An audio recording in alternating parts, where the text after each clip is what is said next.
Setiap individu, lelaki mahupun wanita, pastinya akan melalui fasa perubahan dalam hidup mereka dari segi pelbagai aspek dan peringkat yang berbeza. Terlalu obses untuk tampil cantik, bergaya dan memiliki tubuh badan yang sempurna telah menjadikan segelintir individu sanggup mempertaruhkan wang dan nyawa mereka tanpa menitik beratkan kesan buruk yang bakal mendatang. Bagi mereka yang ingin kelihatan sempurna dan cantik seiring mengambil mudah tentang penjagaan kesihatan ataupun keadaan kewangan semasa, jika ianya tidak dapat dikawal, pasti boleh mendatangkan pelbagai kesan negatif terhadap seseorang yang terlampau obses dengan penampilan mereka. Bagi sesetengah kes yang berlaku, ada yang sanggup memudaratkan kesihatan untuk mempunyai bentuk tubuh badan yang sempurna dengan tidak makan dan berlapar agar kelihatan lebih kurus dan langsing. Ada juga yang terlampau obses sehingga sanggup untuk membuat pembedahan plastik secara berlebihan sekaligus telah membahayakan diri mereka sendiri.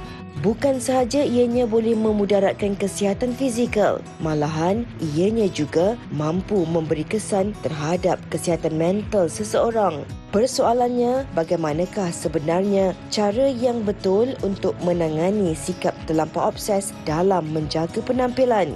Adakah bersikap obses dalam menjaga penampilan itu normal?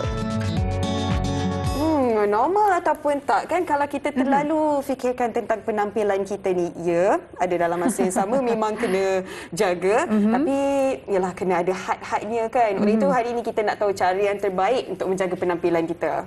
Kita bersama dengan 3 orang tetamu yang cukup hebat ya. Kita bersama dengan Puan Nurul Hidayah Mat Sarip selaku pegawai psikologi kaunseling Hospital Selayang. Selamat tengah hari Puan Nurul Hidayah.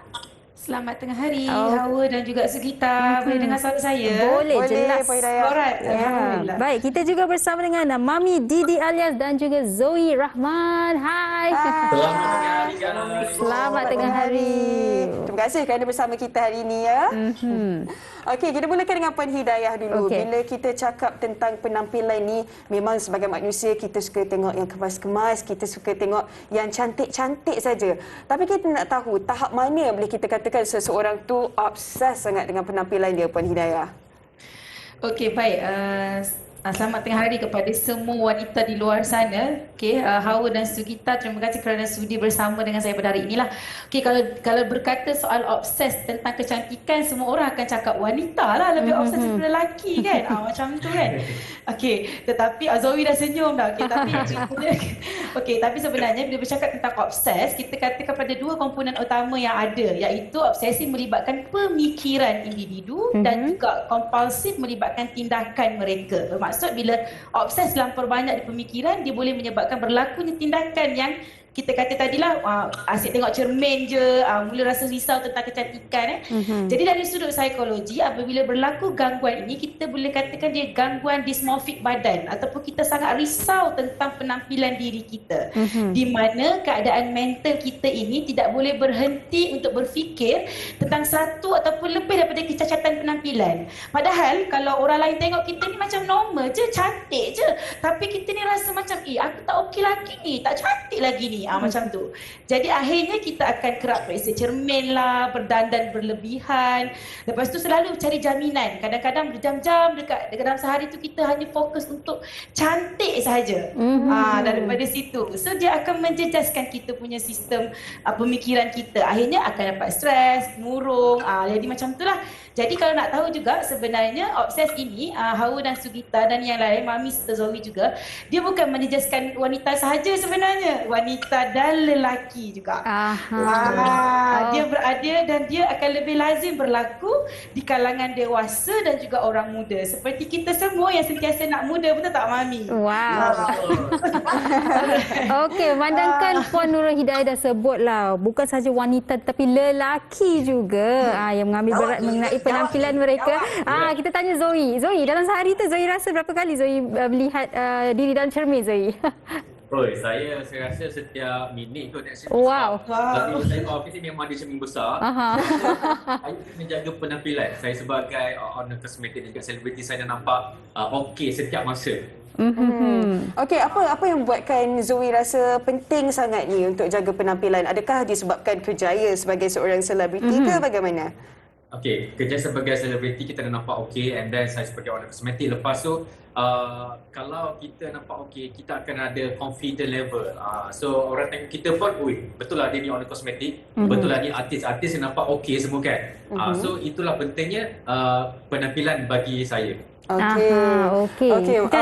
Mami Didi pula kan, kita tahu Mami Didi dah lama dalam industri hiburan ni kan, dan sudah pun sebenarnya bermula sejak umur 8 tahun lagi. Tapi kita nak tahu Mami Didi ni umur berapa saat bila rasa okey, memang kena jaga penampilan head to toe sebab kerjanya sebagai seorang selebriti yang berjumpa dengan ramai orang dan orang memang anggap selebriti ini memang cantik sentiasa. Bila mulanya tu Mami?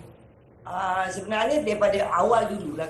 Masa awal-awal kita ni bergelarkan diri kita macam ikon. Maksudnya kita ni membawa diri kita dengan perwatakan kita. Maksudnya daripada awal penglibatan Mami dalam industri seni ni, memang kita orang keluar pun kena banyak jaga kita punya ketampilan, maknanya sesuai dengan keadaan, sesuai dengan tempat. So benda tu kita kena be careful. Macam kalau macam orang sekarang pun orang biasa, bukan selebriti pun, dia orang keluar pun nampak macam orang pun jaga ketampilan juga. Kadang dia ikut kita. Dan pemakaian kita pun jadi ikutan. So betul-betul tu kita kena tunjuk benda yang bagus dengan diorang lah. So macam Mami sendiri by the age sekarang ni hampir nak masuk 5 siri ni, ya. So kita pun kalau keluar pun pergi tempat yang ada majlis, kita ada tema-tema, mana kita ada kita punya konsep yang kita dah diberi, kita akan ikut. So macam Mami sendiri, kalau kata hari-hari, Mami adalah orang yang sangat simple. Kadang aku t-shirt, lepas tu kadang dengan jeans ataupun dengan leggings. Itulah Mami. Ataupun Mami akan pakai Mami punya sport attire. Itu on Mami punya side lah. Pasal tak adalah aku nak keluar, nak pergi pasar, nak take out. Tapi kan Mami nak tahu jugalah, kalau Mami tadi dah berkata ya, Mami seorang yang simple kan dalam day to day life. Tapi kalau dalam sesuatu majlis, adakah Mami memang obses akan memilih pakaian itu? Sebab kita tahu kan Mami ni suka bereksperimen dengan pakaian kan. Jadi bagaimana bila ada sesuatu majlis ataupun red carpet event tu, bagaimana Mami Didi alias berubah kepada seorang yang kita tak pernah melihat? Sebenarnya benda tu pasal dia dah jadi trademark tau. Ada dia red carpet, ada dia majlis-majlis anugerah, memang orang menanti Didi alias di kapet merah ataupun di lensa-lensa filem ataupun ni lah. Tapi semenjak ni lama juga lah Mami bercuti untuk pergi ke red carpet. Pasal benda tu kira mungkin dengan masa, lepas tu Mami sekarang sibuk dengan syuting. So macam kat red carpet tu, macam kalau Mami sendiri nak pergi, memang Mami akan obses. Maksudnya Mami kena bersedia bersama dengan tim Mami. Maksudnya Mami bukan bergerak seorang. Mami ada designer, ada makeup, ada buat rambut. Lepas tu yang handle untuk set up untuk kita nak pergi ke sana. Maknanya kadang-kadang ada yang terlibat 6 orang juga untuk ke red carpet. Pasal kita kena mengikuti tema. Maksudnya kalau wujudnya Mami kat situ ada tema, mana itulah Didi alias muncul. Maknanya kita tak datang kosong. Pasal kita dah brandingkan diri kita, yang diorang segi brandingkan Lady Gaga Malaysia tu, kita cuba bawa juga. Branding tu ada. Tapi kalau dekat set memang ikut watak yang diberi lah. Okey, baik. Mami memang tak pernah mengecewakan kalau di red carpet tu. Okey, macam-macam lagi yang kita nak tanyakan kepada Mami, Zoe dan juga Puan Hidayah. Tetapi sebelum tu, kita nak tanyakan pendapat rakan-rakan kita di luar sana tentang obses penampilan ni. Apa pendapat anda? Jom kita saksikan.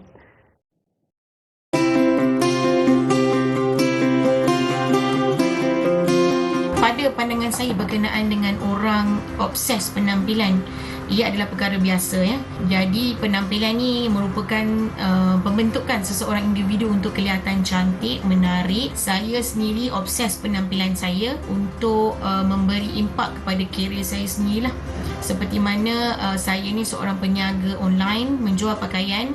Jadi saya ada penampilan untuk memberi kesan yang baik pada perniagaan saya. Pandangan saya kepada orang yang terlalu obses dalam penampilan ni, bagi saya mereka mempunyai sifat perfectionist yang tinggi, di mana kita tahu bahawa penampilan ni amat penting bagi kita lah. Tetapi jika kita terlalu obses, ini akan mendatangkan kesan buruk. Saya seorang yang tidak obses dalam penampilan.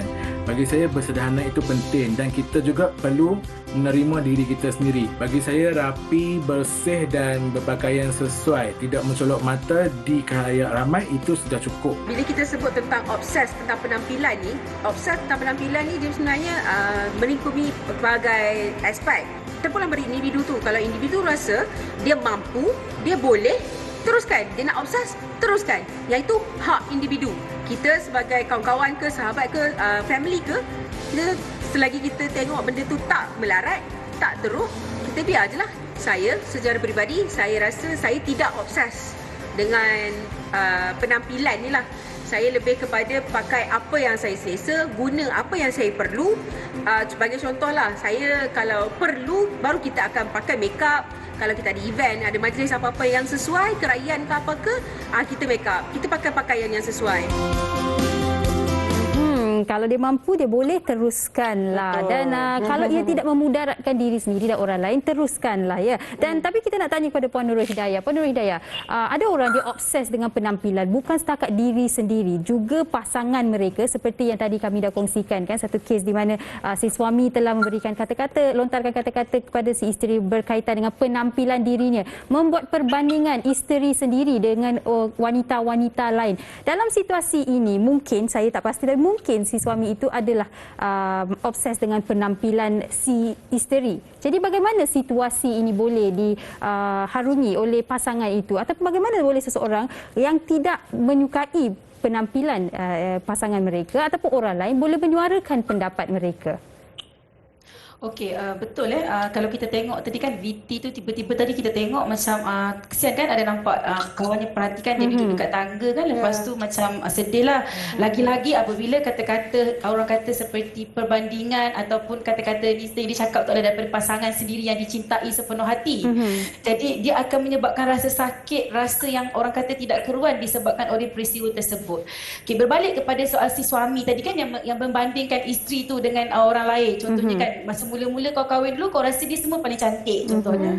Tapi bila dah akhir kan, contoh-contohnya apa yang berlaku, akan berlaku perbandingan. Jadi yang ni bila kita cakap tentang disformik badan ini tadi, dia sebenarnya kalau kita cakap dia melibatkan tentang, kita tidak ketahui secara tepat tentang punca sebenar. Tapi kita boleh katalah beberapa punca yang ada, seperti berlakunya rasa tu disebabkan oleh mungkin orang yang melihat itu, dia ada peristiwa yang sebelum ini. Contohnya peristiwa tekanan masyarakat ataupun jangkaan tentang kecerdasan isteri kau tak cantik daripada orang lain. Jadi daripada situ mungkin suami akan memberi comparison juga.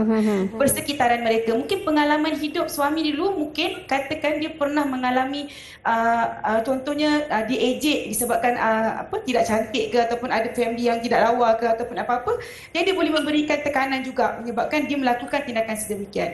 Tetapi sebagai orang yang orang kata macam dihina tadi, isteri tadi, automatically memang dia akan menimbulkan rasa tidak selesa, rasa sedih, rasa perit, rasa sakit.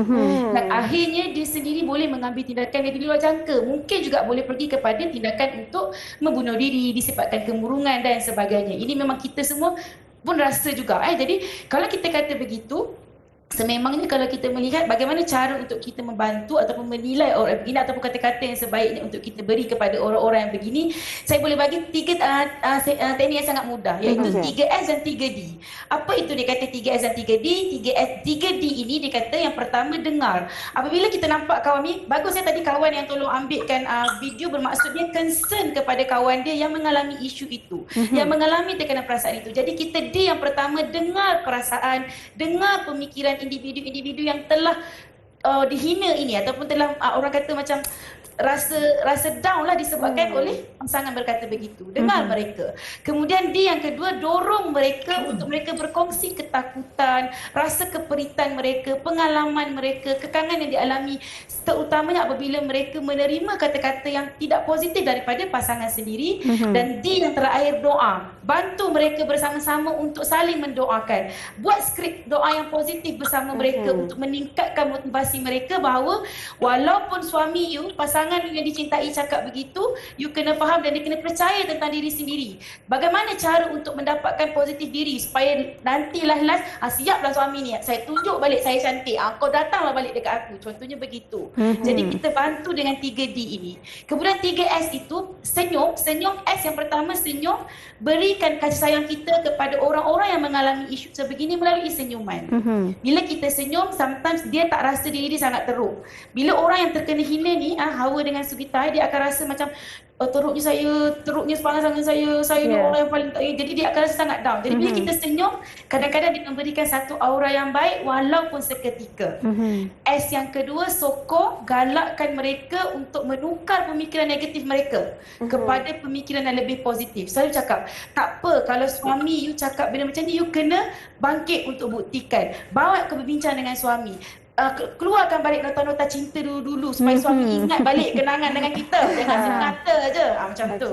So S yang ketiga iaitu bantu mereka untuk memahami bahawa perubahan terhadap tingkah laku dalam kehidupan ini adalah normal dan dia merupakan satu proses untuk mereka terima. Jadi bantu mereka bersabar sebab bila nak membetulkan hati ataupun untuk move on ini daripada dengan kata-kata orang ni dia memerlukan masa. Jadi kita ajar mereka bersabar dan sebab itu adalah proses yang baik untuk mereka.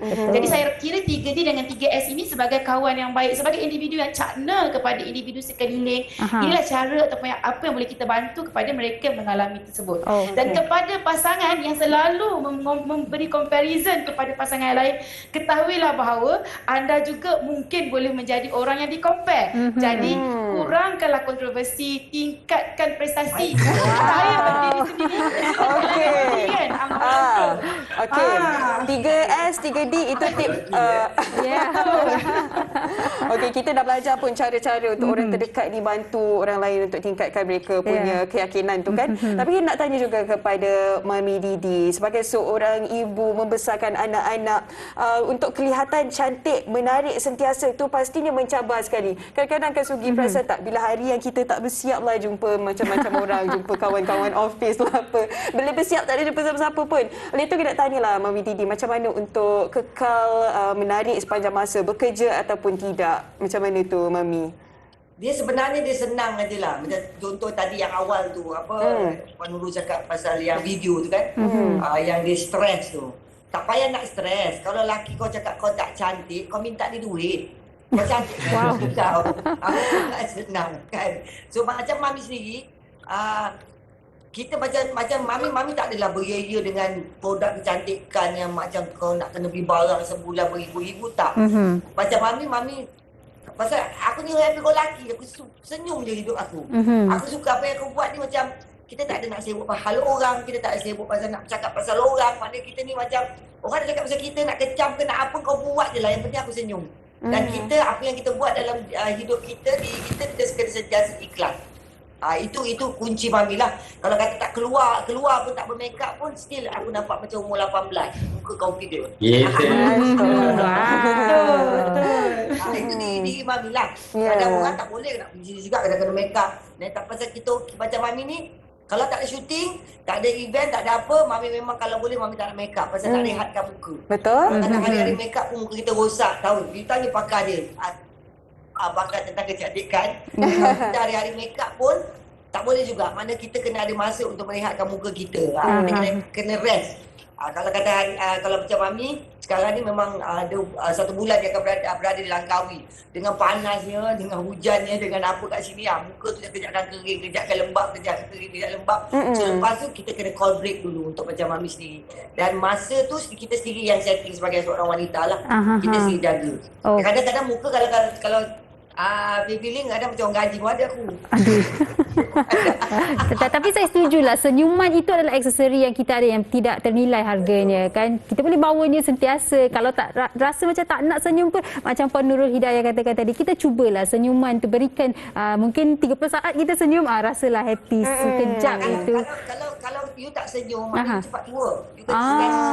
Jadi kalau Kena nak senyum biasa. kekal muda macam Mami Didi Ilyas, kena sentiasa senyum. Betul. Mami baby face. Okey, tapi Zoe, mungkinlah kan sekarang ni kita boleh lihat yang pelbagai produk di luar sana untuk lelaki juga, dan lelaki pun mengambil berat mengenai penampilan diri mereka. Tetapi masih ada lagi yang macam fikiran mereka adalah bila kaitkan penampilan diri adalah hanya untuk wanita. Bagi Zoe sendirilah sebagai seorang lelaki yang memang menjaga penampilan diri, skincare, apa yang Zoe pakai kan, betapa pentingnya apa yang Zoe gunakan untuk diri Zoe sendiri, dan mungkin Zoe boleh kongsikanlah rutin Zoe, sedikitlah rutin Zoe. Macam mana Zoe jaga penampilan diri ni? Saya sebenarnya macam biasa je, macam perempuan juga, macam bangun pagi kita cuci muka, pakai moisturizer, pakai serum. Sekarang pun dah banyak pendedahan yang telah diberikan dekat Malaysia. Kalau macam dulu macam lelaki nak kena pakai serum, nak pakai moisturizer macam pelik. Tapi sekarang ni kita dah diberi pendedahan tentang menjaga penampilan kita supaya lelaki juga nampak okey, nampak handsome. Kalau nak berjumpa dengan kawan ke, nak pergi interview ke, tak adalah muka berjerawat ke, berminyak ke. So dari situ kita akan timbul rasa confident kita untuk berhadapan dengan klien dan sebagainya. So kita perlu juga kena ada cuci muka, serum seperti perempuan. So dia tak membezakan lelaki perempuan di zaman sekarang ni. Okey, tapi ni saya nak tanya Zoe lah. Zoe, ada dalam kalangan wanita yang mungkin tak obses, tapi ada untuk mendapatkan keyakinan mereka harus keluar dengan menggunakan makeup. Kalau Zoe sendiri, adakah Zoe antara mereka yang tak boleh keluar rumah kalau tak powder ke, macam mana tu Zoe? Okey. Macam kalau dekat Korea, diorang makeup lelaki, makeup untuk lelaki ni adalah biasa dan normal dah. So kat Malaysia ni jarang diberi pendedahan. And then kita dekat online pun dah ada kosmetik untuk lelaki yang nampak ringan, yang tak nampak sangat obvious. Lelaki boleh je pakai makeup, tapi dia jangan melampau yang tebal 5 inci tu aja. Dia jangan nampak natural, nampak okey macam glass skin. So dia pun nampak okey and dia akan rasa lebih berkeyakinan. So tak adalah muka macam nampak lubang-lubang tu, daripada jauh dah nampak dah kan. Tapi bagi Mami sekarang ni untuk tahun yang terkini ni lah, lelaki lagi mesti lagi lambat daripada perempuan tau. Betul. Betul kan? Macam contoh Betul, anak bujang aku lah, anak bujang aku. Kita mandi kadang macam mak-mak ni mandi kalau nak cepat, otak dia fikir dia kan nak pergi pasar, nak pergi mana. Mandi adalah dalam 15 minit. Dia mandi sampai aku balik pasar, siang ikan, dia tak habis mandi lagi. Tak habis lagi. Macam tu pula Mami. Okey. Betul dah, sekarang rambut dah berapa jam dah. Rambut lah. Biasa orang lelaki rambut dia mengambil masa kan. Betul. Tadi Zoe pun ada sebutkan tentang keyakinan diri. Tapi sekarang ni dengan ada media sosial, kita tengok orang tahu, orang ni cantik, orang ni handsome, kita pun nak jadi cantik macam tu, rambut nak macam tu, tudung macam ni, macam tu. Jadi nak tanya kepada Puan Hidayah lah, bagaimana sebenarnya tekanan di media sosial ini apabila melihat rakan-rakan ke, kenalan ke, selebriti cantik begitu dan mereka pun terus sama ikut nak jadi obses, nak jaga penampilan. Macam mana kita nak seimbangkan sekarang ni? Sebab bukan mudah sebenarnya kan? Dengan adanya filter pula tu. Itulah dia. Betul. Filter kan. Yang tak ada jerawat pun yang ada jerawat pun nampak tak ada jerawat. Yang gelap sikit sawo matang jadi putih melebak kan. Ada lain sampai lain. Aduh. Okey, betul kalau nak kata tentang media sosial ni, maksudnya adakah dia memberi satu impak jugalah, maksudnya macam satu benda yang mendorong juga kita ni sentiasa nak nampak cantik kan. Okay, macam saya cakap tadi lah, kalau kita tentang berkaitan dengan tersebut, memang persekitaran ini memang merupakan salah satu faktor ataupun punca yang menyebabkan kita sentiasa ingin nampak cantik. Betul. Dalam psikologi kata apa, kita ni cenderung kan, dalam psikologi manusia ni, kita kadang-kadang kita memang tense untuk menunjukkan I self kita, ideal self, iaitu menunjukkan yang kita ni nampak perfect, nampak elok, tetapi sebenarnya kita adalah orang yang real self. Real self ni adalah bukan orang yang begitu. Tapi sebab media sosial ni, contohnya orang yang suka berselfie dan bersuah foto kan, kalau kadang sekarang ni belumlah diklasifikasikan sebagai penyakit mental kronik lagi dekat Malaysia, tapi tahap kita obses untuk selfie tu, segala benda kita nak selfie, nak tunjuk tu, ada trend yang membimbangkan di Malaysia lah. Kan jadi nanti kita tengok. So bermaksud betul lah macam salah satu daripada tu faktor media sosial kadang-kadang bila kita tengok contohlah saya nampak Mami Didi ni dia post bukan main lagi kau. Over you contoh kan. Jadi kita pun kadang-kadang ada tendensi kita pun aku nak cantik juga macam Mami. Kenapa Mami boleh cantik aku tak boleh cantik? So sometimes pun dia boleh memberi dorongan jugalah kan. Yang mana mengambil secara positif dia akan mengikut secara positif. Tetapi kalau yang mengambil secara negatif, maksudnya dengki pula, kau siap Mami, kau tunggu aku nanti, aku cantik. Kan? Jadi dia akan memberi, maksudnya dia akan menjadi negatif lah tingkah laku tersebut. Macam Zoe cakap tadi, Zoe dia perlu rasa handsome, perlu rasa cantik sebab nak meningkatkan keyakinan diri. Itu betul, bermaksud dia memberi satu impak yang positif supaya dia boleh build keyakinan diri dia. Bila dia nampak dia punya orang kata penampilan dia menarik, orang pun percaya betul lah ni, dia ni betul lah yang produk yang jual tu. Kalau tak orang tengok dia selekeh pun nak beli pun tak berani. Macam tu. Jadi itu adalah benda yang membawa kepada impak yang positif daripada media sosial tersebut. Jadi yang tu kita kata yang kita kena tahu. Dan kategori-kategori selfie ni pula dia ada 3 kategori yang saya boleh kata umum. Kategori pertama, kalau dia ni jenis suka berselfie sekurang-kurangnya 3 kali sehari, tetapi dia tak mahu naik gambar, ni pun ada juga kategori dia. Ada kategori kedua ni dia memang suka berselfie ni 3 kali sehari tapi dia asyik upload media sosial. Ni kita boleh kata dia sebagai akut lah kan. Yang tadi borderline. So yang kalau dia kronik, dia memang orang selfie yang berkronik ni, dia 6 kali sehari dia suka ambil gambar, lepas tu mau naik. Lepas tu yang paling best sekali bila dia kejar like gambar saya, like gambar saya. Tiba-tiba tak ada orang like kan, rasa apa? Macam Zoe dengan Mami, tiba-tiba up gambar tak ada orang like, rasa macam mana? So yang tu yang menyebabkan berlakulah isu-isu kemurungan tadi, stres, membawa kepada kesihatan mental yang tidak selamat daripada aktiviti-aktiviti yang kita lakukan di media sosial. Okey, itu dah kira obses dengan penampilan mereka sentiasa ingin mengambil selfie kan. Dan seperti yang Puan Nurul Hidayah katakan tadi, kita kena ketahui real self kita. Kalau kita nak tampil cantik tak salah, tapi jangan memudaratkan diri sendiri dan mungkin kita boleh tukar tafsiran kita mengenai cantik ini. Kalau ada jerawat tak semestinya seorang itu kurang cantik. Itu adalah real self. Itu adalah normal, natural. Beauty spot. Okey. Baik, kami nak ucapkan terima kasih kepada ketiga tetamu kita yang telah menjawab segala persoalan kami dengan cukup jujur sebenarnya. Terima kasih Zoe, Mami Didi Ilyas dan juga Puan Nurul Hidayah atas tips-tips yang diberikan tadi. 3D, 3S. Ya, betul. Terima kasih semuanya. Jaga diri. Terima kasih sama-sama semua. Jaga diri. Bye Mami, bye Zoe, bye Allah. Terima kasih, jaga diri semua. Jaga diri. Itulah dia. Sugi sebenarnya kita sendiri pun main peranan tahu dekat orang lain kan, supaya mereka tak terlalu obses sampai makan diri sendiri, sampai rasa murung dan sebagainya kan. Apa-apa yang kita lakukan pastikan secara bersederhana saja. Dan lebih positif lah kita punya attitude tu kan. Baik, kita akan berhenti berehat seketika, kembali selepas ini di Wanita Hari Ini.